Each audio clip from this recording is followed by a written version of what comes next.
subsidise गर्यो तर त्यसमा के गर्नुपर्छ भने क्वालिटी र म्यानेजमेन्ट चाहिँ क्रक्स हुनु पर्यो त्यो ठाउँमा तराई कुरोको जेन्युन हेल्थ सर्भिस पब्लिक सेक्टरमा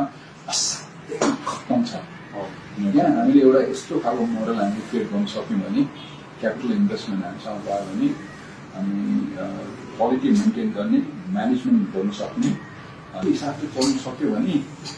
सबैभन्दा फास्ट ट्रेन भइरहेको डक्टरहरू सबभन्दा फास्ट अहिले बाहिर जाने है अहिले यो वर्ष चाहिँ लास्ट इयरदेखि एकदम बढेको छ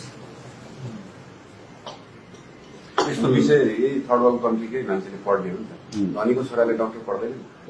डक्टर इन्जिनियर पढ्दैन र हामी नेपालको साथीहरूलाई पनि म एउटा मेन्टरको हिसाबले म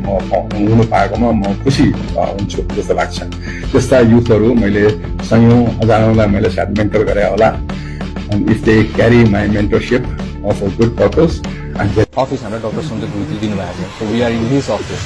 तिमीलाई जे रहन्छ मोदीले तिमीलाई कसरी काम गर्नुपर्छ के गर्नु छ हामी direction so they are basically हामी नेपालको फादर भनेर चाहिँ हामी चाहिँ बच्चाहरू हो हामी नेपालको पेरेन्ट्स भनेको चाहिँ बारबारा फाउन्डेसन र डाक्टर सञ्जय गुरुङ हो क्या सो हाम्रो चाहिँ त्यस्तो छ एभ्री गाइडेन्स वी आस्क हिम जे गर्नुभन्दा अगाडि नै हामीले चाहिँ डाक्टर सञ्जय गुरुङलाई हामी सोध्छौँ अनि मात्र हामीले काम गर्छौँ गाइडेन्स राम्रो छ हाम्रो मेन्टर राम्रो छ